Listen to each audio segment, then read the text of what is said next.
श्री जगन्नाथ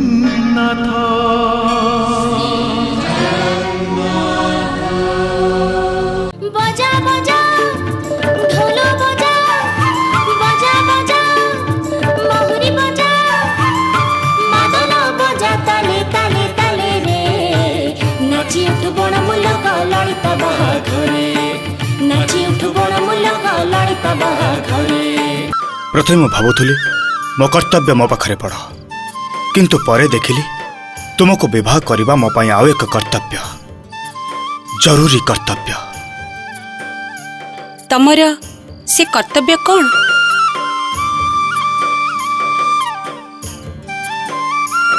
अंतत वर्तमान पाई तुमर स्वामी हिसाब से तुमको खुशी करने मोर प्रथम कर्तव्य। तुम्हें खुशी तो ललिता? हाँ मु खुशी खूब खुशी।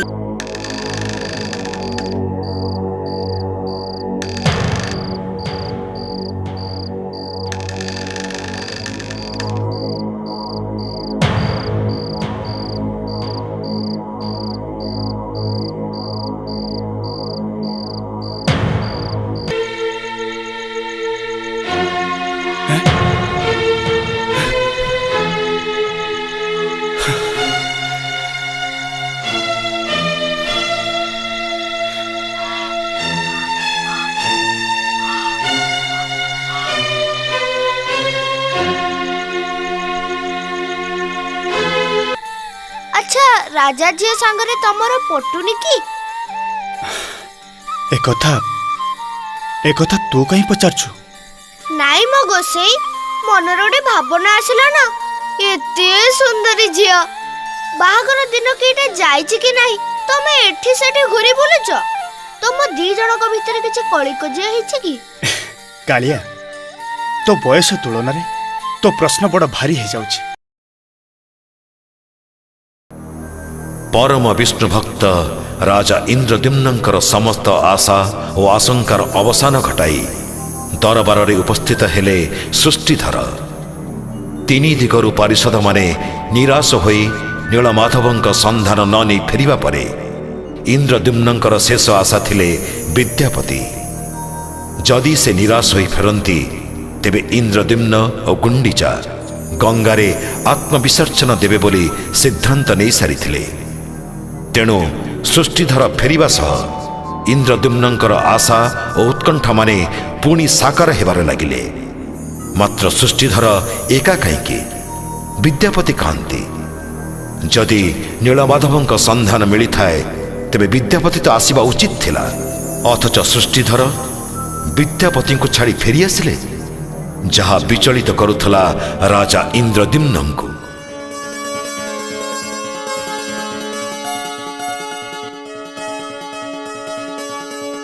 महाराज कर जय हो। कि संवाद सृष्टिधर शीघ्र प्रकाश कर मोर उत्कंठ बढ़ाओनी कह प्रभु नीलमाधव को संधान मिली तो? महाराज भद्र विद्यापति केबे भी कौन सी कार्य विफल हबार कथा मु शुणिनी। तामाने प्रभु नीलमाधव को संधान मिली महाराज। एठू अनेक दूर रे अनेक नद नदी ह्रद अनेक निबिड़ अरण्य अनेक स्वपद संकुल कूल अतिक्रम कला परे एक राज्य पड़िबो। तार नाम होची उत्कल देश। सेई देशर ताल तमाल नारिकेଳରେ शोभित जो समुद्र दृष्टिगोचर हब तार नाम होची महोदधी। सेई महोदधी तटरू अल्प किछि दूर रे अवस्थित एक पर्वत जार ना होची नीलगिरी। आउ सेई नीलगिरी पर्वतर नील कंदर रे प्रभु नीलमाधव विराजमान करिसेंती। हे प्रभु नीलमाधव सबु तमरी इच्छा कह सृष्टिधर विद्यापति कौन आमको एठारु जीवाकू संवाद पठाई? ना महाराज विद्यापति एपर्यंत नीलमाधव आस्थान पाखरे पहुंच पारना।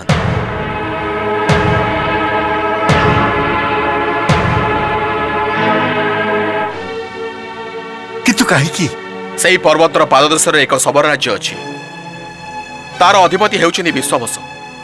से ही प्रभु नीलमाधवंकर पूजक। सारा राज्य रे समस्त नीलमाधवंकर अवस्थान कथा जानती सिना किंतु आस्थान देखिबार सुजोग केही भी पाई पारि नाहंती।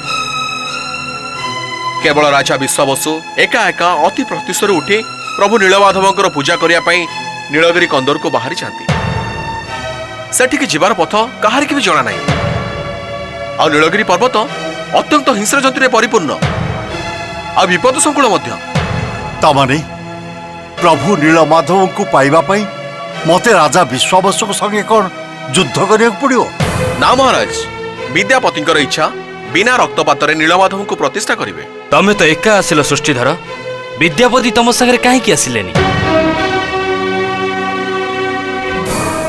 कह सृष्टिधर नीरव रहा कहीं महाराज विद्यापति एपरी एक परिस्थिति में पड़ते जे सेठार मुक्त हो आसिया अल्प किसी समय आवश्यकता पड़ुछि ता छड़ा वर्तमान सुधा भी से नीलमाधव आस्थान विषय जानवर सुजोग पाई पारि नांती आपण को जणै देवा पई से मो हाथ रे एही संवाद पठैछन जे से जेतेबेले भी नीलमाधव पाखक जीवार बाट आविष्कार करिवे से सांगे सांगे आपण पाखक संवाद पठेबे नहले से निजे आसी देखा करिवे आ सेहिति पई से आपण पाखरे क्षमा प्रार्थना मध्य करिसथि। क्षमा क्षमा कहीं सृष्टिधर से जो कार्य करिपारिछथि तार तो तुलना नहीं। अवश्य प्रभु नीलमाधव दर्शन पाई मुझे खूब व्यग्र हो पड़ी एक सत किंतु तांकर जे संधान मिल सारी से मु विद्यापति ठारे चिर कृतज्ञ। महामंत्री महाराज यही संवाद पाई सृष्टिधर को पुरस्कृत करा जाऊ। यथाज्ञा महाराज। महाराज कर जय हो। कह सुआ आउ केते दिन अपेक्षा करबा को हेबो चाहू चाहू वर्षे बीती गला से आसिले नहीं कि कौन से संवाद मिलिला नहीं कह सुआ आ केते दिन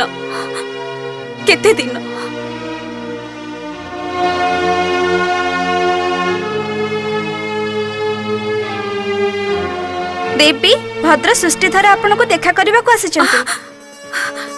भद्र सृष्टिधर आसीचंती कौन एका? हाँ देवी एका आसीबा को अनुमति देबे? हाँ तांको एठिक डाकी दे।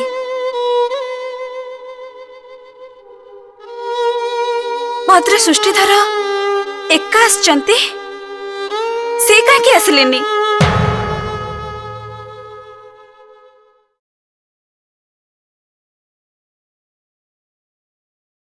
देवी मीनाक्षी को सृष्टिधर सम्मान जनाऊछि।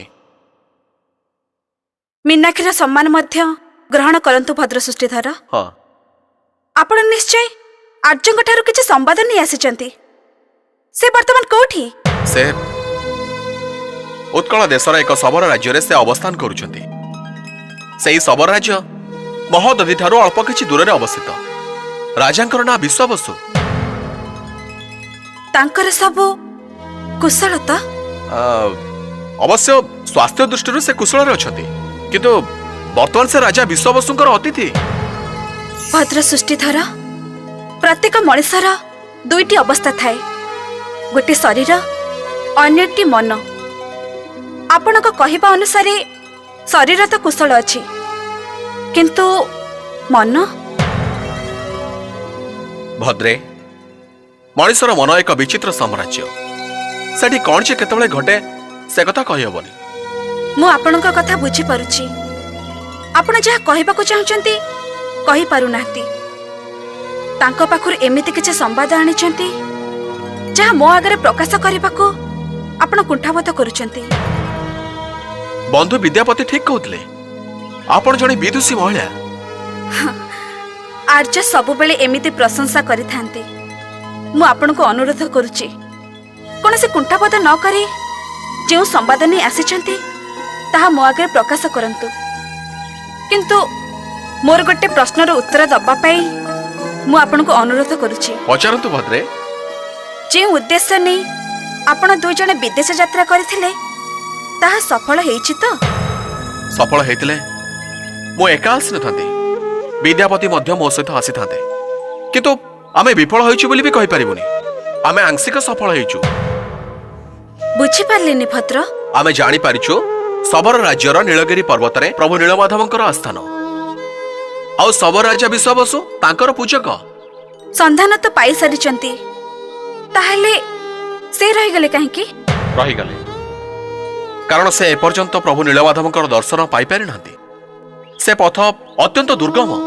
केवल राजा विश्वावसु छड़ा से पथर निर्देश केही भी जानी नाहांती। आउ राजा विश्वावसु ताकू अत्यंत गोपन रखिछंती। बुझिली, मोर किंतु दृढ़ विश्वास से निश्चय पथर संधान पाइबे। से विश्वास मोर मध्य अछि, किंतु सेथिपई तांको अनेक मूल्य देबाक पड़िछि। उत्कंठा बढ़ातु नहीं भद्र सृष्टिधर, मते स्पष्ट करे कहंतु। विद्यापति मध्य मते कहितले आपण को समस्त घटना खोली कहबा पई। भद्रे सबर राज्य रे पहुंचिया परठारु जहा जहा घटिछि मो कहूछि सुनंतु।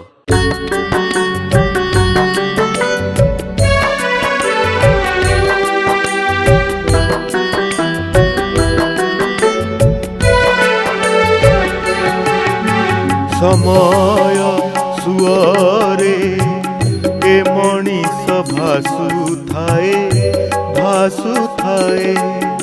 समय सुअरे ए मणिष भासुथाए भासुथाए। जीवनर चला बाट केते जे घटना घटे, सुख दुख आसुथाए आसुथाए।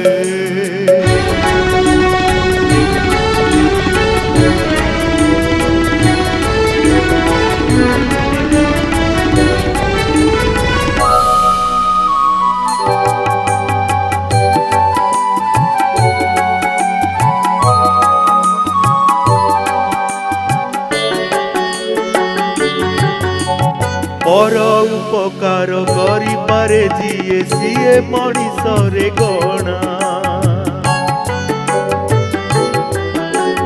बेले बेले पुणी भल करू करू हुए भूल बुझामणा। भाग्य भौरी रे पड़ी ए मणिष घुरु थाए, सुख दुख आसुथाए आसुथाए। समय सुअरे ए मणिष भासुथाए भासुथाए।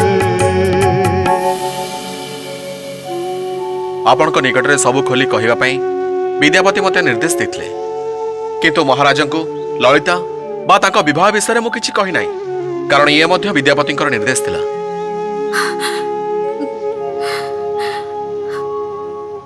ललिता देखा किपरि? कौन मोठ सुंदरी? ललिता को मु केबे देखि नाही, किंतु सबर मानक ठारू जहा सुनिछि सबर राज्य रे से सबठारू सुंदरी आउ शिक्षित महिला। प्रभु नीलमाधव तांकर मंगल करंतु। कहार मंगल मनासले भद्रे? ललितांकर ना विद्यापतिंकर? उभयंकर। मते क्षमा करिवे भद्रे, किंतु आपणकर आखिर लुह अनेक किछि कथा कहूछि। ना आपण कोन मो आखिर लुह देखि परिचंती? ना भद्रे, आखिर लुह सिना देखि पारुनी, किंतु लुह पोछि देला परे जो दाग रहिछि ताको तो मु देखि पारुछि।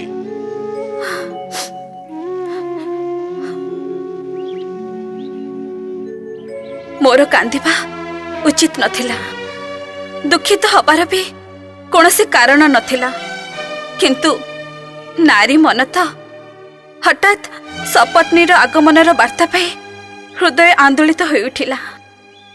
ताद्वारा मो स्वामी निकटरे अपराधिनी हो उठिली।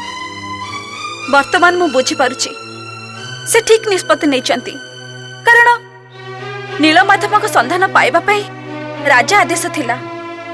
जदि ललिता को विवाह करबा द्वारा से उद्देश्य साधित हुए, ताहले तांकर ए निष्पत्ति यथार्थ। सतरे आपण जणे भिन्न नारी। प्रशंसा करुचंती ना निंदा करुचंती? प्रशंसा करूनी कि निंदा करूनी मु तो विस्मित होउची। काहे की? आपण प्रथमे ललितार कथा सुनी अश्रुमोचन कले, पुणी कहउचंती विद्यापति जहा निष्पत्ति नैचंती ठीक नैचंती। मोर तो मन हुए दुईटी जाक कथा परस्पर विरोधी।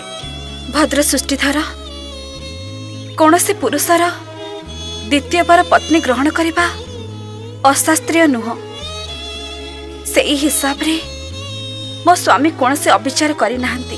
ललिता जड़े सबर कन्या, अनार्य, जड़े ब्राह्मणर स्त्री हो सारा पर ताकू तो अनार्य कहुई पार ना ता छड़ा मनीषर मन भितर आर्य अनार्यर भेदभाव थाए किंतु टिके उदार ही विचार कले आर्य अनार्य बोले किछि नाही समस्ते मनीष समस्ते अमृतर संतान भद्र सृष्टिधर ललिता को विवाह करी मो स्वामी एक नूतन संभावना सृष्टि करिसेंती किए कहि पारे आगामी समय तांकर ए कार्य को स्वागत करिवो तांको ना सबुदिन पे पुराण शास्त्र रे लिपिबद्ध हो रही आपण देखिबे ललिता को मो मोर सान भणी हिसाब रे स्वागत करिबी आपणकर ए संवाद पाई मु आपन को धन्यवाद जनाउची। ठीक ठीक एई भली कथा मो विद्यापति को मोहर सुनिथिले आमे दी जण तो गोटी मंत्र रे दीक्षित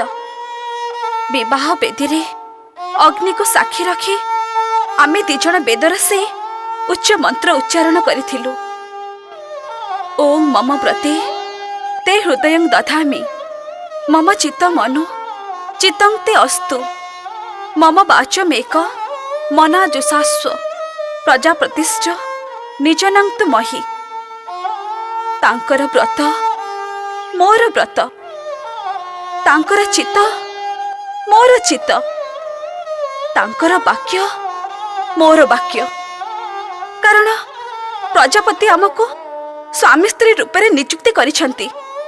विद्यापति ठीक कहते आपण जड़े अत्यंत विदुषी नारी मु पुणी थे आपण को सम्मान जनाऊँ।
कुआड़े जाउछ की तू तू कौन सर्वव्यापी कालिया जेतबेले नहीं सेतबेले जोठी नहीं सेठी तू आसी पहुंची जाउछु। मु काई के एठी के आसी थाज म गोटे असुविधा रे पडिले बोली आसिले ना।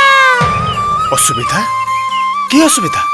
एई तो मो घोड़ा डा मो घोड़ा तार पुणी कौन हला?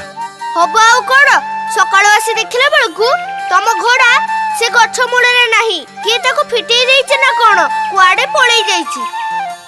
कुआडे पळेई जाईछि ताको के फिटेला मु केमिति जानिबि म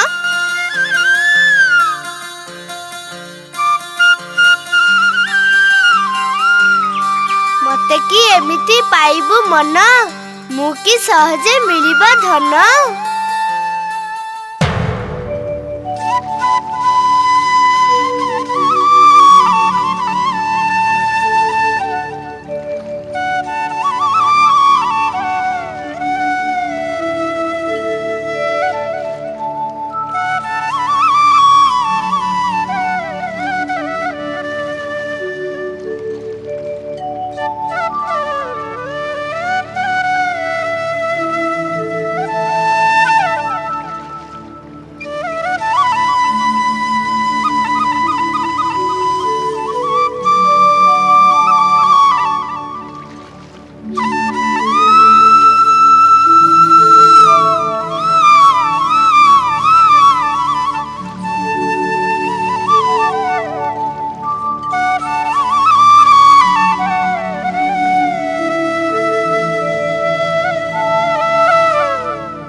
ए डंगा किए आसी कहार ए डंगा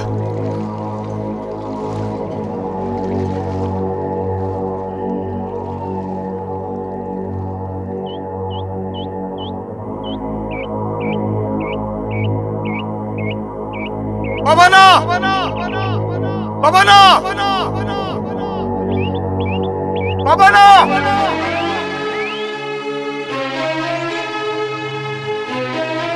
पवन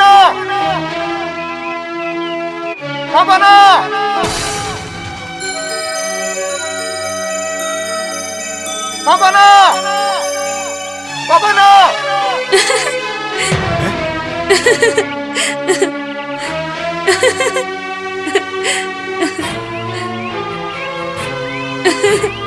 तुम्हें हाँ मु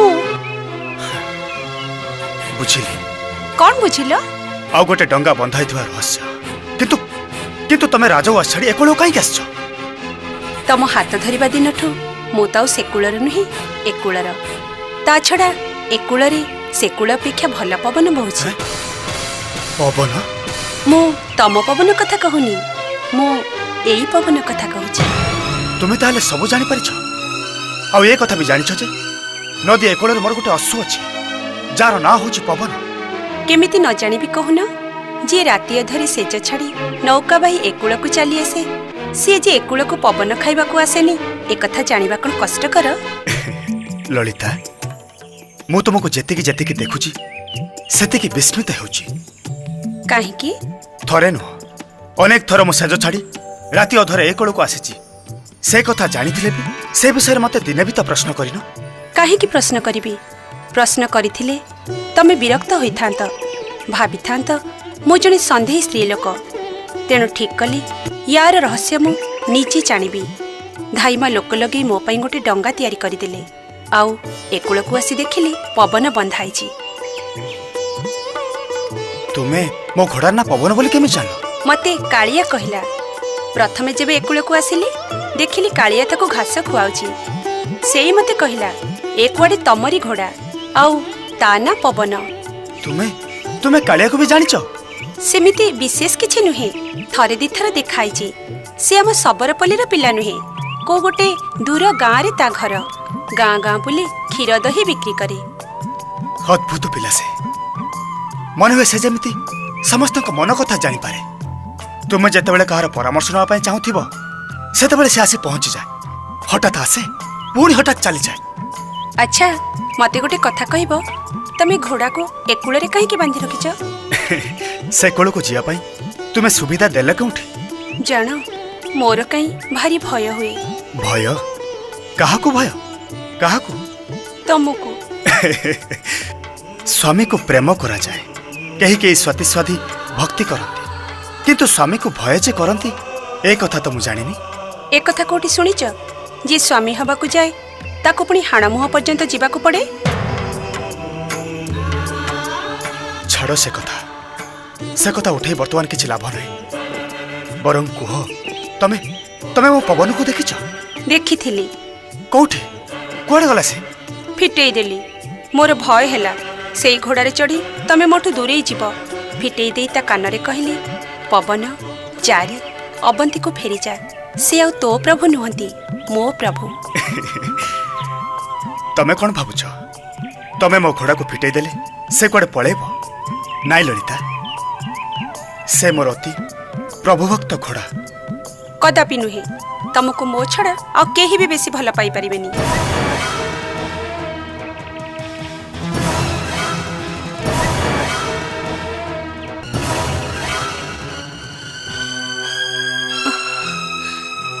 हठात एमिति गंभीर रही गले जे नहीं से किछु न अरे हाँ पवन विषय जो तुम धारणा अच्छी से सब भूल धारणा से मत छाड़ी कुआड़े जीवनी देखिब पवन पवन पवन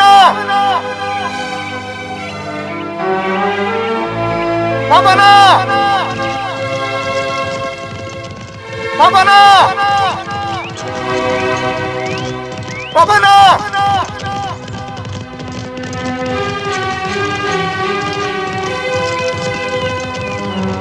पवन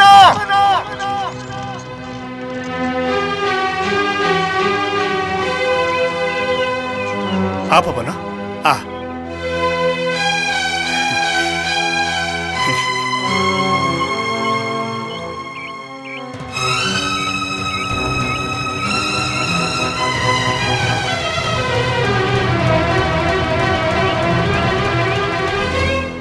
अरे ये कौन तुम्हें हारीगल बोली भावुच ना कौन स्नेहटा एमती सब बेले ललिता ता बल पशु पक्षी भी बसई जाते। अरे पवन एंको चिन्ही रखिता ये होचंती तोर प्रभु पत्नी एंको ना होची ललिता। अरे अरे पवन अवंती एटू अनेक दूर से कथा मन पकई देवाक चेष्टा करना।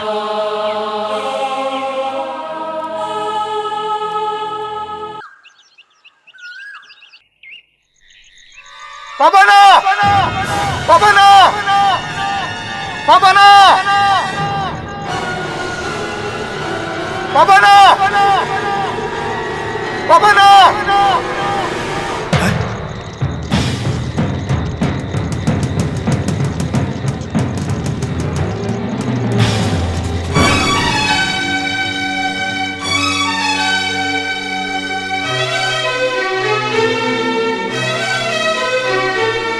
पवन ये कौन तू मोर भृत्य है मो प्रति अपमानना करुछु तू दंड पाइबा उचित। पवन पवन पवन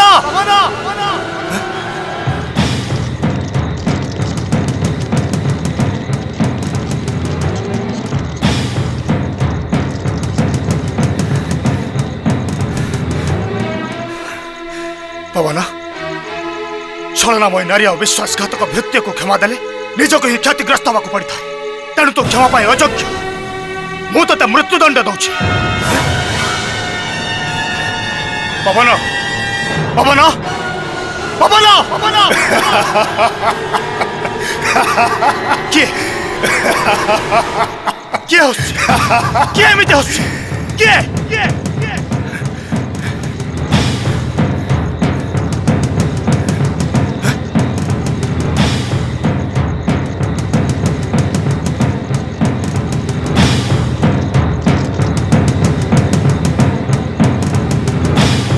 किए किए तमें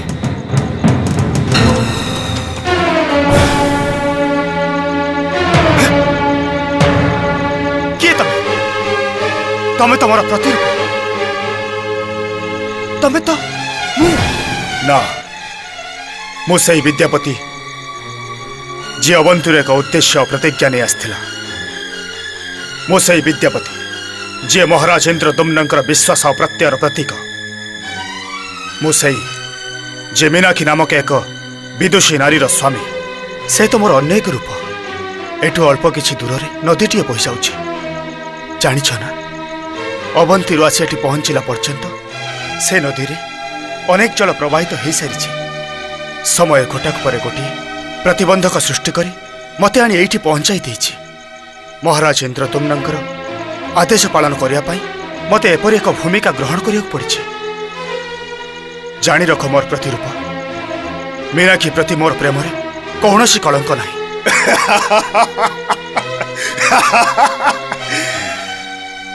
ताहले ललिता ललिता मो पाई एक आवश्यकता प्रभु नीलमाधव पाखरे पहुंचा पाई एक अवलंबन ना मु छलना करूनी शुण विद्यापति जदि तुम्हें छलना न करुच ताहले तुम एपर्यंत कहीं लुचे रखिछ कि तुम्हें विवाहित बोली एवं तुम स्त्री अद्यापि जीविता तुम विरह रे खंडिता शुण विद्यापति जेते दिन पर्यंत तुम्हें छलना मुक्त नहीच सेते दिन पर्यंत तुम्हें तुम कार्य अग्रसर हो पार बुझा चेष्टा कर मीनाक्षी एक पूर्ण गर्भा नदी हेले ललिता एक नृत्यरता झरणा जो झरणा सदा अस्थिर सदा चंचल एवं अति स्पर्शकातर से हुए तो सह्य करिपारिबनी जदि जानिब ता स्वामीर आउ जड़े पत्नी अच्छी बोली तुम्हें पुणी छलना करुच तुम्हें कहीं स्वीकार करन जे तुम्हें ललिता प्रति आसक्त ही उठिच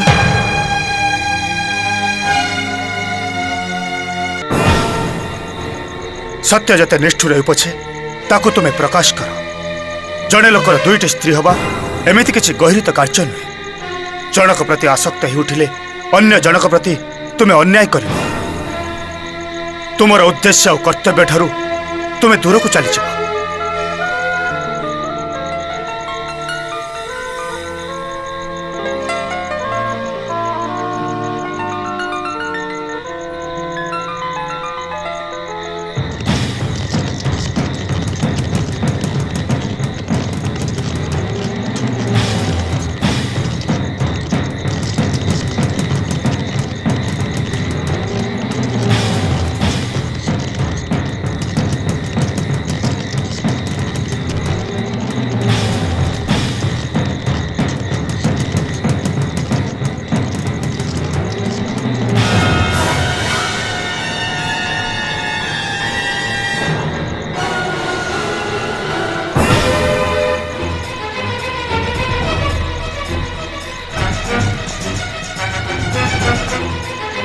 आसना ए घोड़े बसी आम एक अजना राज्य को चली जावा सेठी फुलर बगीचा थिबो नदीटीए थिबो जहा पानी रे आम मुह देखा जाउथिबो कोइलीटीए थिबो जे खाली भल पाइबार गीत गाउथिबो ए घोड़ाटी के जान सी परा तम पवन आम प्रेमर घोड़ा आसना ए घोड़े चढ़ी आम बहुत दूर को चली जावा आस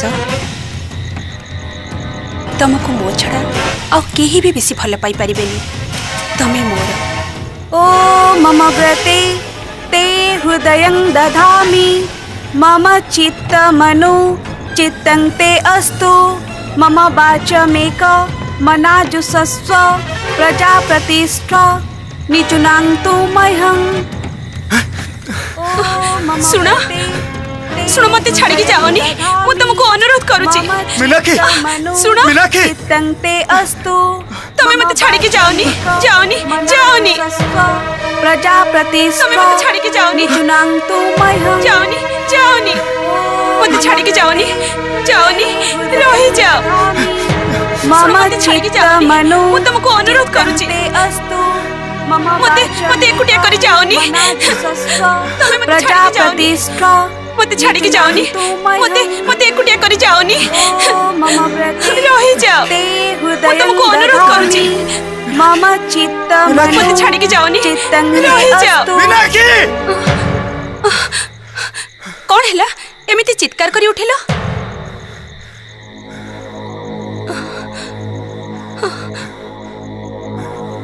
स्वप्न देखिलो स्वप्न बोध हुए शोषरे मो गला सुखी जाउछि टिके टिके पानी दे परिबो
निद लागुनी ना ए कक्ष भितर मते केमिति अणनिश्वासी लागुछि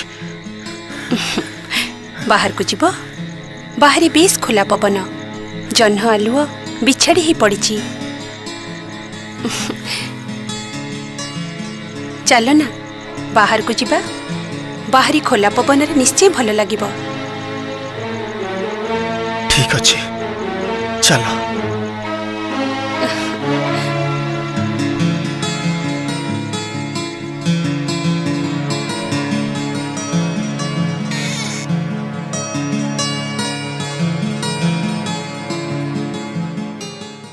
माझी रे हे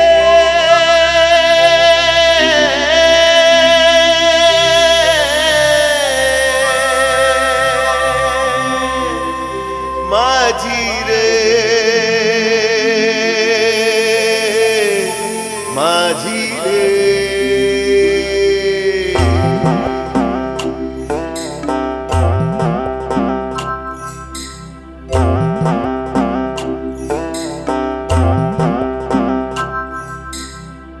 भासी जाए जीवनर नारे भासी जाए जीवनर ना कूल छुईबाकू बाट तो अनेक करिबाकू हुए केते जे नाटक आसु जेते झड़बा भासी जाए जीवनर नारे भासी जाए जीवनर ना माझी रे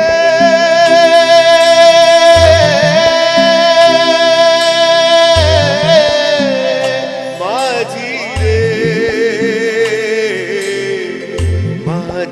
रे माझी रे माझी रे मीनाक्षी किए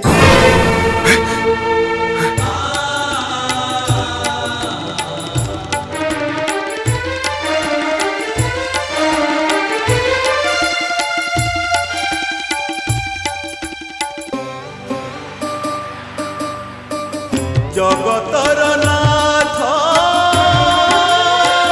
जगन्नाथ बिंदु ठारू सिंधु तुमे सर्वव्याप्त आपणा इच्छारे अधा गढ़ा होई बसी अछाहे नीलाद्रि गोसाई भावरे प्रकट अभावे गुपत तुमे ही आरंभ